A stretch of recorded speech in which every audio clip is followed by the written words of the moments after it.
কেন রে ভাই, কেন? কে আমাকে গ্যারান্টি দিল যে আমার মৃত্যু যন্ত্রণা হবে না?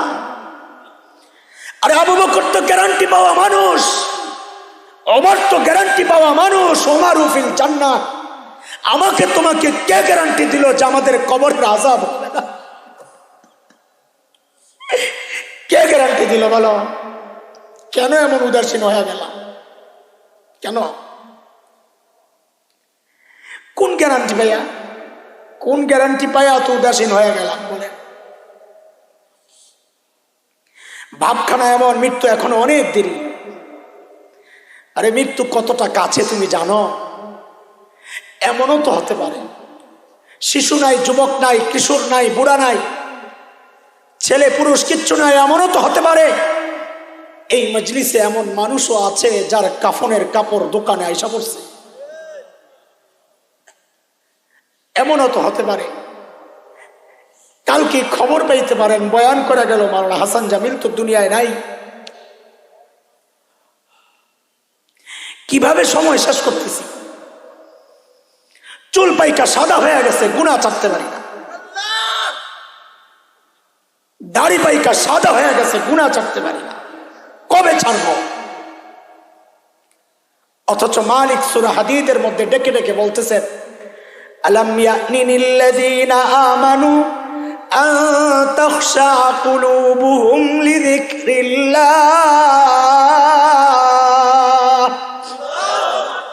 ও ঈমানদার, আল্লাহর ভয়ে অন্তরটা কেঁপে ওঠার সময় কি তোমার হয় নাই?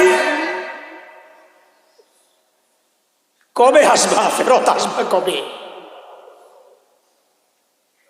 এরে যুবক ভাই, সময় আছে, কাজে লাগাও। আর না হয় একদিন আমার মতো চিৎকার করে কানবা, কিন্তু লাভ হবে না। এখন তো আয়নায় নিজের চেহারা দেখি, যখন দেখি দাড়ি সাদা, চুল সাদা, কলিজা মোচড় দিয়ে ওঠে, হায় করলাম কি, করলাম কি। বালেগ হওয়ার পর 30টা বছর পার করেছি, হায় প্রত্যেকটা দিন যদি 2 রাকাত করে নফল নামাজ পড়তাম, আমল নামায় কতগুলো নামাজ জমা হতো। হায় কি করলাম। প্রত্যেক দিন যদি একবার করে সুবহানাল্লাহ পড়তাম, আমল নামায় কতগুলো সুবহানাল্লাহ জমা হতো। হায় কি করলাম। প্রত্যেক দিন যদি একবার করে ইস্তিগফার করতাম, আমল নামায় কতগুলো ইস্তিগফার জমা হতো। হায় কি করলাম। হায় কই কই ঘুরলাম, কই কই সময় কাটাইলাম, হায় কি করলাম, হায় কি করলাম। এরে যুবক ভাই, ফেসবুক তোমার টাইমের ভাগ পায়, ইউটিউব তোমার হায়াতের ভাগ পায়, খেলোয়াড়, গায়ক, গায়িকা, নায়ক, নায়িকা, বাবা মা, সন্তান, বিবি, স্বামী, স্ত্রী, শ্বশুর শাশুড়ি, আপনজন, বন্ধু বান্ধব, চাকরি, ব্যবসা, সবাই তোমার হায়াতের ভাগ পায়, তোমার সময়ের ভাগ পায়। পায় না কেবল মালিক, পায় না কেবল।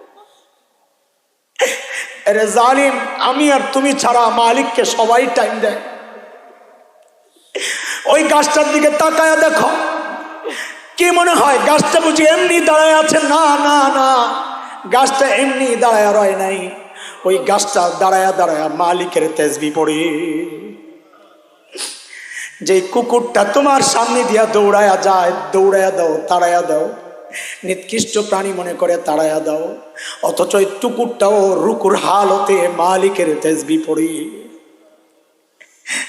সাপ বিচ্ছুগুলা পোকামাকড় তুমি মেরে শেষ করো, পিঁপড়া পায়ে ধরে শেষ করো, অথচ ওই পোকামাকড় পিঁপড়া গুলাও সেজদার হালতে মালিকের তাসবিহ পড়ে।